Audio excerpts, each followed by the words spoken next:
আজকে আমি আপনাদেরকে বেগুন ও বড়ি দিয়ে পাবদা মাছের ঝাল কীভাবে রান্না করতে হয় সেটা দেখাবো।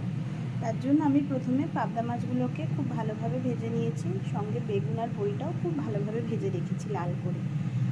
আচ্ছা, এখানে আমি কড়াতে মাছ ভেজে যে তেলটা বেড়েছিল সেই তেলটা কমিয়ে অল্প একটু তেল নিয়ে নিয়েছি। এবার আমি ওই তেলের মধ্যে, মাছ ভাজার তেলের মধ্যে কালো জিরে আর কাঁচা লঙ্কা ফোড়নে দেবো।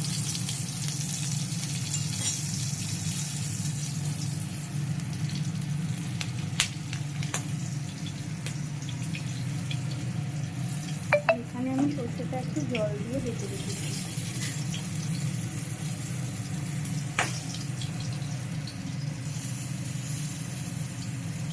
এবার কালো জিরে কাঁচা লঙ্কার ফোড়নটা খুব ভালোভাবে এসে গেলে এবার জল দিয়ে বেটে রাখা সর্ষেটা আমি কড়ার মধ্যে দিয়ে দেবো।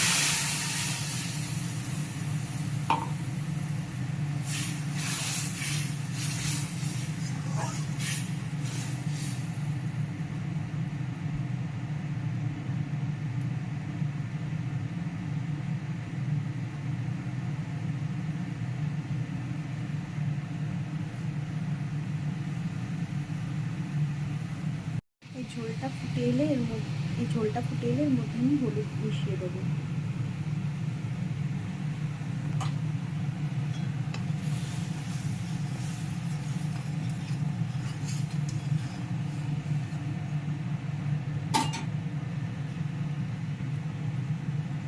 এবার আমি এর মধ্যে আগে থেকে ভেজে রাখা বড়িগুলো দিয়ে দেবো। যেহেতু বড়িগুলো শক্ত বিউলির ডালের বড়ি, তাই বড়িগুলো আমি একটু আগে দিয়ে ফোটাবো ঝোলটার মধ্যে।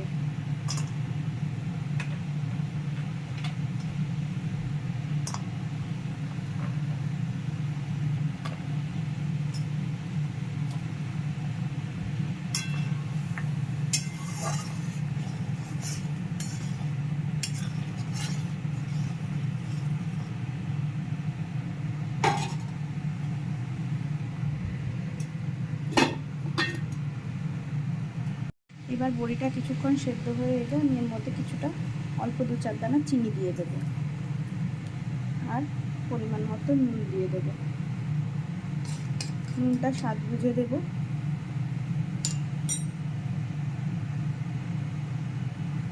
এবার এর মধ্যে আগে থেকে ভেজে রাখা মাছগুলো আমি দিয়ে দেবো।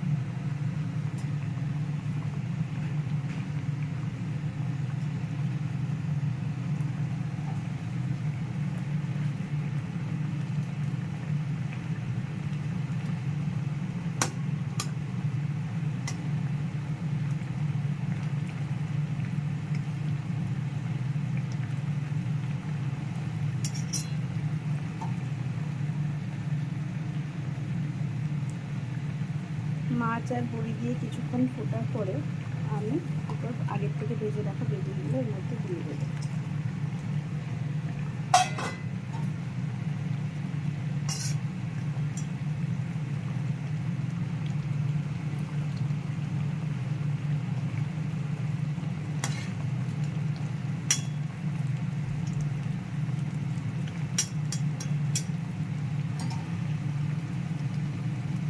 যেহেতু বাড়িতে অনেকেই ঝাল পছন্দ করে না, তাই আমি গোটা কাঁচা লঙ্কা মাছের ঝালের মধ্যে আমি দিয়ে দেবো।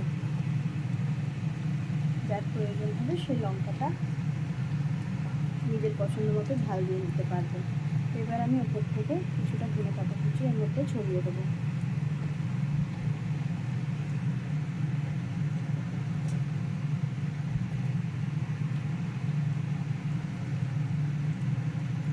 এবার ধনেপাতা কাঁচা লঙ্কা দিয়ে মাছটা কিছুক্ষণ আমি ফুটিয়ে নেব।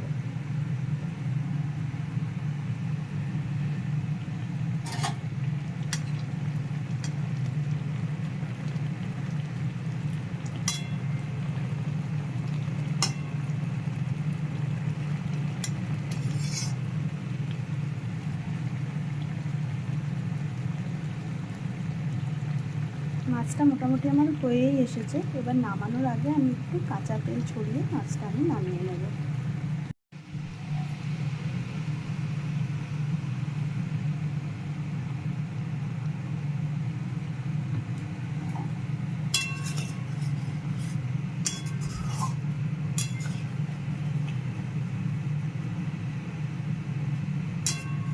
কাঁচা তেল ছড়ানোর পরে মাছটা একটু ফোটাতে হবে, নাহলে কাঁচা তেলের গন্ধটা বেরোবে মাছ থেকে।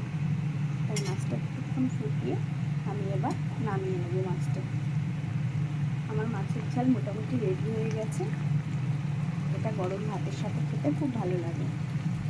আমার এই ভিডিও ভালো লাগলে আপনারা আমার ভিডিওটা লাইক করে চ্যানেলটাকে সাবস্ক্রাইব করে দেবেন। Thank you.